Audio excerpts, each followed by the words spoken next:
जय हिंद दोस्तों। आज जो द हिंदू में एडिटोरियल आया है वो इंडिया और श्रीलंका के फिशरमैन का एक डिस्प्यूट चलता रहता है, वो हमेशा चलता रहता है, उसके बारे में आया है। उसको हम ढंग से पढ़ लेते हैं ताकि हमें सारी अंडरस्टैंडिंग हो जाए कि वो क्या बीमारी है। हमने कहा ठीक है चलो पढ़ते हैं। इंडिया का मैप है, यहाँ पे तमिलनाडु आता है, यहाँ पे केरला आता है। हमने कहा सर बात भी समझ में आ गई। और ये श्रीलंका और ये इंडिया है। हमने कहा ठीक है सर। तो इनके बीच में ना बहुत सारा समुद्र है, बहुत सारा पानी है। तो उस समुद्र को क्या कहते हैं, हम पाल्क बे बोलते हैं। हमने कहा सर ये बात भी समझ में आ गई। और यहाँ पर एक इमेजिनरी लाइन बनी हुई है, ठीक है ना, उसको बोलते हैं international maritime border line, boundary line, sorry international maritime boundary line. ये एक इमेजिनरी लाइन है, मतलब किसी ने फीता लेके नापा नहीं है, लेकिन एक इमेजिनरी लाइन है कि अगर इंडियन इसको क्रॉस कर देते ना, इस वाली लाइन को इसको क्रॉस कर देंगे तो ये माना जाता है कि वो श्रीलंका के बाउंड्री में आ गए, ठीक है ना। और अगर आप किसी और कंट्री की बाउंड्री में जाओगे तो आपको वीज़ा की ज़रूरत पड़ेगी। अगर इंडियन या फिर तमिलनाडु के जो फिशरमैन है वो गलती से अगर इधर आ गए तो श्रीलंका की जो आर्मी होती है उनको अरेस्ट कर लेती है, और वो लीगली अरेस्ट करना भी बिल्कुल लीगल है उनके लिए। मैंने कहा ठीक है, क्यों? क्योंकि ये बिना वीज़ा के यहाँ पे है, इनकी बोट वगैरह, इनके फिश वगैरह, और इवन वो खुद जो तमिलनाडु खुद भी उनको सबको अरेस्ट कर लेते हैं। और अगर श्रीलंका के पर्सन अगर इस वाले लाइन को क्रॉस कर देते हैं तो वो भी इंडिया के टेरिटरी में आ जाएंगे। इट मीन्स कि उनको भी अरेस्ट करना, अगर इंडियन उनको अरेस्ट कर सकते हैं। हमने कहा सर बात समझ में आ गई। पूरा अब सिलसिलेवार से हम पढ़ते हैं। इंडिया इंडिया के जो तमिलनाडु के फिशरमैन है ना, ये तमिलनाडु के जो फिशरमैन है वो क्या करते हैं कि वो समुद्र में मछली पकड़ने जाते हैं, और वो क्या कहते हैं पाल्क बे एरिया में, वो कि वो साला इस वाले एरिया में जाते हैं, ठीक है ना। यहाँ वाले एरिया में वो, मैं इसको अलग कर सकता हूँ, वो इस वाले इलाके में वो हमेशा मछली पकड़ने जाते हैं, जो इंडियन के फिशरमैन हैं। उनका सर समझ में आ गया। और श्रीलंका के फिशरमैन भी इसी इलाके में जाते हैं काम करने। लेकिन बीच में क्या है, एक IMBL है, मतलब कि इंटरनेशनल मेरीटाइम बाउंड्री लाइन बना रखी, इन दोनों ने सहमति बना रखी, हमने कहा बना रखी है। यानी कि यहाँ तक इंडिया है, इसके बाद में यहाँ तक इंडिया है, और उसके बाद में श्रीलंका आ जाएगा। हमने कहा सर बात भी समझ में आ गई। लेकिन इंडियन फिशरमैन है ना, वो कभी कभी इस वाले लाइन को क्रॉस कर देते हैं, और जैसे इन्होंने क्रॉस किया तो श्रीलंका की जो नेवी है उनको अरेस्ट कर लेती, उनको अरेस्ट कर लेती, उनकी बोट वगैरह को भी सीज कर लेती। हमने कहा समझ में आ गया। तो और ये केसेस हर साल हो रहे हैं, ठीक है ना, ये केसेस हर साल होते हैं। इस तरह के हम पढ़ते रहते हैं, मतलब कि श्रीलंका और इंडिया की ये वाली एक डिप्लोमेसी हमें चलती रहती है फिशरमैन को लेकर के। मेन प्रॉब्लम क्या है, इंडिया के फिशरमैन है ना, वो ये कहते हैं कि भाई कि हम तो, अगर हम इस वाले लाइन को क्रॉस कर रहे हैं ना, अगर हम यहाँ पे मछली पकड़, इस जगह मछली पकड़ने जा रहे हैं, तो हम तो यहाँ ट्रेडिशनली मछली पकड़ने जा रहे हैं, मतलब कि हम तो शुरुआत से यहाँ मछली पकड़ने आया करते थे। हम तो यहाँ पे, हम छोटे थे तब से पकड़ने जाते थे, ये तो हमारा ट्रेडिशनल इलाका है। ये ट्रेडिशनल इलाका क्यों बना? अगर वो मेरे टाइम को वो क्रॉस करें, इंटरनेशनल ये बॉर्डर लाइन को क्रॉस करें, लेकिन फिर भी वो कहते हैं कि यहाँ तो हम पहले भी पकड़ने आए थे। ऐसा क्यों होता था? क्योंकि उस समय पे क्या होता था ना, शुरुआत के टाइम में श्रीलंका में एक सिविल वॉर चलता था। अगर सिविल वॉर चल रहा है वहाँ पे, अगर खून खबाड़ा हो रहा है ना, तो क्या यहाँ की फिशरमैन मछली पकड़ने जाएंगे? नहीं जा पाएंगे बेचारे, नहीं जा पाएंगे। तो इंडियन ने क्या कहा कि नहीं नहीं, तुम मछली पकड़ने नहीं आते थे ना, इसलिए ये इलाका अब हमारा है। लेकिन इससे परेशान होकर के बाद में दोनों गवर्नमेंट ने, इंडियन और श्रीलंका गवर्नमेंट में, एक इंटरनेशनल मेरीटाइम बॉर्डर लाइन खींच दी। उसके बाद इंडियन को यहाँ पे क्रॉस नहीं करना चाहिए, लेकिन इंडियन क्रॉस करते हैं। वो कहते हैं कि नहीं नहीं, हम तो पहले भी तो आते थे ना, जब तुम्हारे लड़ाई चल रही थी तब तो हमें मछली पकड़ने आते थे। मतलब कि इंडियंस कहते हैं कि ये हमारा ट्रेडिशनल फिशिंग एरिया है, जो श्रीलंका में आता है, ठीक है ना। हम इस पाल्क एरिया में हम तो आएंगे, और आप हमें मना नहीं कर सकते, हम तो बॉर्डर लाइन क्रॉस करेंगे, ठीक है। और अब बॉर्डर लाइन बन चुकी है, क्योंकि श्रीलंका में सिविल वॉर खत्म हो गया। इन दोनों ने, गवर्नमेंट ने बैठ करके एक लाइन खींच दी कि आप इधर से क्रॉसिंग करेंगे। अब तो ये बॉर्डर बन चुकी है। तो अब क्या हो गया कि अब इंडियंस कहते हैं कि यार ये बॉर्डर बनने के बाद तो हमारे लिए सिर्फ इतना सा इलाका बचा है, हम तो पहले यहाँ पे पूरे इलाके में फिशिंग करते थे, अब सिर्फ छोटा सा इलाका हमारे पास बचा है, ठीक है ना। तो प्रॉफिट के लिए क्या करते हैं, वो बड़े बड़े ट्रॉलर्स लेके आते हैं, बड़े बड़े ट्रॉलर्स लेके। ट्रॉलर्स क्या होता है, एक तरह से मैं आपको समझाता हूँ। ये होती है ट्रॉलर्स, एक तरह की बोट होती है, जो बहुत बड़ी विशाल बोट होती है, ठीक है ना। इसके नीचे ना इस तरह से फिशिंग नेट लगी हुई होती है, ठीक है ना। और ये सी बेड है, मतलब सी बेड मतलब कि वो जगह जिसके ऊपर पानी पानी रखा हुआ है, ठीक है ना। मतलब कि समुद्र के नीचे ज़मीन तो होगी ना, कहीं वो वाली ज़मीन है, ठीक है ना। ये ट्रोलर इतना बड़ा होता है, इतना बड़ा होता है कि ये जो फिश नेट होती है ना, ये एक तरह से खुरदती हुई जाती है इस ज़मीन को। तो सारी की सारी फिश के अंदर अपने आप कलेक्ट हो जाती है, ठीक है ना। और अगर ये ट्रोलर को यूज़ करेंगे तो हाँ, सी बेड पूरा का पूरा ख़राब हो जाएगा। यहाँ पे सारी की सारी फिशों को लेके जाएगा एक बारी के अंदर ये।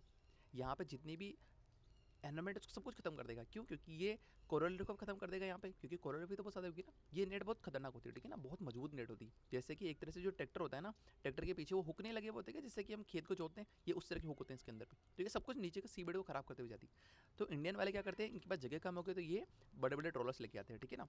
पूरे पूरे जो सी बेड है उसको स्क्रैप करते हैं, मतलब खुरदते हुए चली जाती है। इससे फिशिंग जल्दी होती है, लेकिन ये बहुत ज़्यादा हार्मफुल हो जाती है। श्रीलंका के फिशरमैन क्या कह रहे हैं यहाँ पे, उनकी क्या प्रॉब्लम है, पहले यहाँ पे सिविल वॉर था तो ये बाहर आते ही नहीं थे, ये फिशिंग करने जाते नहीं थे। लेकिन अब ये वापस फिशिंग करना स्टार्ट कर दे, क्योंकि वहाँ सिविल वॉर रुक चुका है। पर इंडियन जो ट्रोलर होते हैं ना, इंडिया जो ट्रोलर है, ये क्या करते हैं कि ये इंडिया के ट्रोलर्स क्या करते हैं कि ये बॉर्डर लाइन को क्रॉस भी करते हैं, और उनका जो सी बेड है, यहाँ जो सी बेड्स है ना, मतलब कि यहाँ जो ज़मीन है ना, उसको सबको डिस्ट्रॉय कर देते हैं। सारा सी बेड खराब होता है, यहाँ पे फिश कम बढ़ जाती है श्रीलंकन वालों के लिए, ठीक है ना। तो ये सिर्फ एक बाउंड्री का इशू नहीं रहा है, यहाँ पे एक लिवलीहुड का भी इशू है। हाँ, श्रीलंका के लिए दिक्कत होती है, श्रीलंका के जो पर्सन है।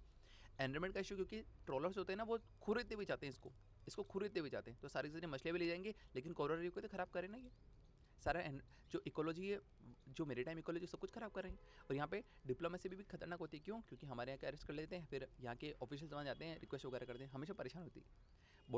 बॉटम ट्रोलर्स ये क्या करता है, ये क्या होता है, मैंने आपको बताया ना इसकी, ये एक तरह का ट्रैक्टर होता है, ठीक है ना। अगर जैसे ट्रैक्टर ज़मीन पे चलता है, उस तरह से ट्रोलर जो होता है ना, उसकी जो नेट होती है, मैंने बताया ना, इस तरह की इसकी नेट होती है, जो कि ज़मीन को खुरदते हुए जाती है, ठीक है ना। यहाँ का माउथ लगा होता है, ये इस तरह से होता है, तो सारी की सारी फिश में चली जाती है। ये ज़मीन को स्क्रैप करता है, खुरदते हुए जाता है। मछलियाँ तो मिलती है इसमें, लेकिन कोरल रीफ होगी, सारी की सारी टूट जाएगी। हाँ, अगर यहाँ पे कोरल रीफ होगी तो ये इसको तोड़ते हुए चला जाएगा आगे की तरफ। छोटी मछलियाँ जिन्हें फिश नहीं करना चाहिए था, अगर छोटी मछली को पकड़ लेगी तो उनका कोई तो वेट ही नहीं है, लेकिन वो मरते हो गई ना, वो बड़ी होकर के बड़ी फिश बनती, श्रिम्प वगैरह सारे के सारे मर जाते हैं। मेरीन लाइफ सब कुछ खत्म हो रहा है वहाँ पे, ठीक है ना। इसलिए श्रीलंका के फिशरमैन और वहाँ के जो एनवायरमेंटल ग्रुप है, वो सब कुछ इस ट्रोलर को अपोज करते हैं। वो कहते हैं कि ये ट्रोलर नहीं आने चाहिए। पहली चीज़ तो हमें क्रॉस ही नहीं करना है इंटरनेशनल बॉर्डर लाइन को, क्रॉस ही नहीं करना है कभी भी, इंटरनेशनल मेरीटाइम बॉर्डर लाइन को क्रॉस ही नहीं करना। अगर आप क्रॉस भी कर रहे हो तो यहाँ पे ट्रोलर तो मत लेके आओ, कम से कम पॉलिटिकल एंगल दिखते हैं इस वाले। जो IMBL है वो फिक्स है यहाँ पे, हाँ सही बात है, दोनों गवर्नमेंट ने मिलकर के फिक्स की इसको, तो फिशरमैन के लिए। लेकिन फिशरमैन क्या कहते हैं, इंडियन फिशरमैन क्या कहते हैं कि समुद्र तो नेचुरल रिसोर्स है भाई, इस पर तो हर जने का हक है, इसको हर जने यूज़ करेंगे। और हर बार अरेस्ट होने पर क्या होता है कि इंडिया और श्रीलंका के रिलेशन में हमेशा टेंशन बढ़ जाती है, ठीक है ना। श्रीलंकन गवर्नमेंट कहती है कि हम तो इनको छोड़ेंगे नहीं, तो हमेशा बदमाशी करते हैं, हमारे यहाँ आकर के सारी फिशों को ले जाते हैं, और इसलिए हमारे यहाँ पे डिप्लोमेसी काफ़ी हार्ड हो जाती है। और गवर्नमेंट बात करती है, पर परमानेंट सोल्यूशन अभी तक कोई निकल नहीं पाता, ठीक है ना। मतलब गवर्नमेंट चाहती है, ऑफिशियल चाहते हैं श्रीलंका में किसी को छोड़ दो वगैरह, लेकिन वो छोड़ते नहीं, कहते कि हमें यार डेली परेशान करते हैं, ठीक है। एफर्ट्स क्या क्या हुए हैं अभी तक में, हमारे यहाँ पे जॉइंट वर्किंग ग्रुप हुए हैं, मतलब कि श्रीलंका, इंडिया और श्रीलंका के जो ऑफिशियल्स हैं वो मिलते हैं, बैठते हैं, बात करते हैं, लेकिन अभी तक कोई भी एक परमानेंट सोल्यूशन निकला नहीं। सेकंड, हमारे यहाँ पे सॉरी एक तो जॉइंट वर्किंग ग्रुप हुआ है, मतलब कि गवर्नमेंट के ऑफिशियल बैठते हैं। सेकंड, ट्रैक 2 टॉक्स भी हुई है, मतलब कि फिशरमैन के लेवल पे भी बातें होती हैं वहाँ पे, मतलब कि ऑफिशियल्स तो बैठेंगे, लेकिन फिशरमैन में बैठेंगे दोनों साइड के, ये इंडिया वाले और ये फिशरमैन और ऑफिशियल बैठेंगे श्रीलंका वाले, ये भी आपस में बात करते हैं कि भाई, ये भी कहते हैं कि यार हम तुम्हारी तरफ नहीं आएंगे, ये भी कहते हैं हम तुम्हारी तरफ नहीं, लेकिन एक्चुअली में प्रैक्टिकल में वो जाते हैं, ठीक है ना। मतलब कि टॉक्स भी चल रही है, ऑफिशियल के लेवल पे भी चल रही है, फिशरमैन के लेवल चल रही है, पर दोनों में ही प्रोग्रेस बहुत स्लो है, अभी तक कोई कॉन्क्रीट रिजल्ट हमें मिला नहीं, ठीक है ना।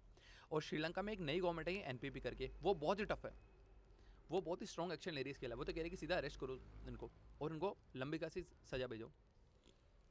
तो अगर इस तरह से हार्ड स्टैंसेस होंगे श्रीलंका गवर्नमेंट के, जो नई गवर्नमेंट आई है, तो हाँ सॉल्यूशंस और टफ हो जाएंगे। यहाँ पे क्या करना चाहिए वो देखते हैं हम।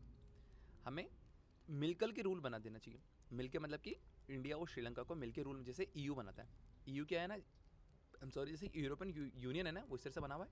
अगर यहाँ पे दो कंट्रीज है, ठीक है ना, मान लेते हैं कि फ्रांस है और स्पेन है, या फ्रांस है और स्पेन है, तो यहाँ पर भी इशू होता होगा भाई, यहाँ पे भी इशू होता होगा कि हाँ यार कि स्पेन के जो ट्रोलर्स वो इस तरह चले जाते होंगे, फ्रांस के ट्रोलर इस तरफ चले जाते होंगे, लेकिन वहाँ पे दिक्कत नहीं होती। क्यों? क्योंकि उन्होंने एक फ़िश कैच का कोटा बना हुआ है कि भाई आप एक दिन में इतनी मछलियाँ पकड़ सकते हो, और फ्रांस वाला भी इतनी मछलियाँ पकड़ सकता है।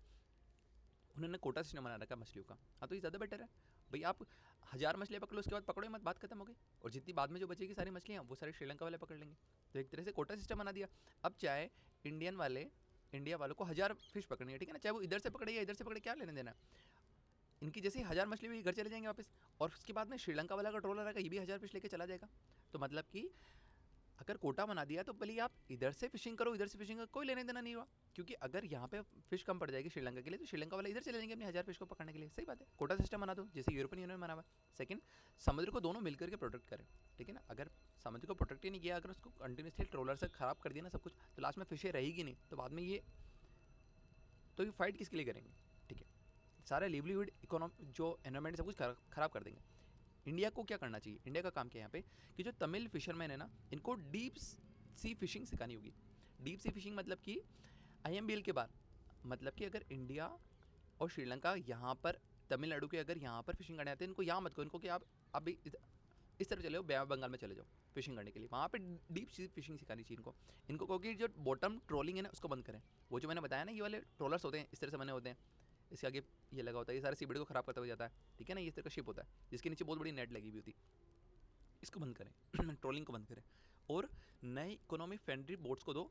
और भाई ट्रोलर्स को बंद करवाना है और नई बोट्स देनी है। नई बोट्स के लिए पैसे नहीं होंगे तो सब्सिडी भी दो उनको, और वहाँ पे उनको ट्रेनिंग भी दो फिशरमैन्स को। सही बात है। और श्रीलंका के जो तमिलनाडु के फिशरमैन है उनकी भी हेल्प करनी है हमें।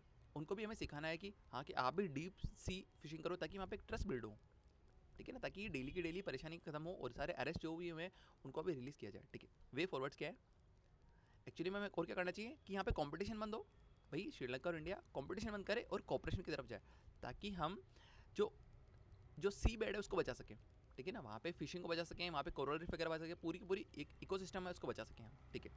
दोनों मिलकर के मेरिन इकोलॉजी और लिवलीहुड को प्रोटेक्ट करें। सही बात है।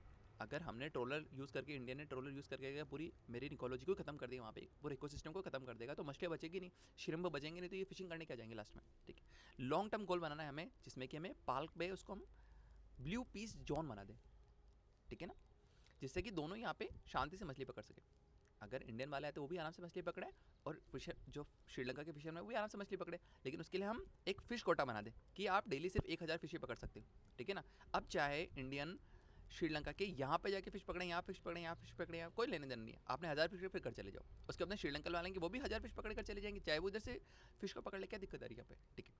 ईजी लाइन एक समरी देखें यहाँ पे, तो पाल्क में डिस्प्यूट तभी सॉल्व होगा जब इंडिया और श्रीलंका दोनों मिलकर के सी रिसोर्स को शेयर करेंगे। मतलब कि चाहे वो फिश हो, चाहे वो श्रिम्प हो, चाहे वो पूरा का पूरा इकोसिस्टम हो, अगर यहाँ पे हम मिलकर के इसको प्रोटेक्ट करेंगे और इसको शेयर करेंगे, तब जाके हमें हमारे डिस्प्यूट वो सॉल्व होगा। अदरवाइज में ये जो फाइट है कंटिन्यू चलती जाएगी। Thank you.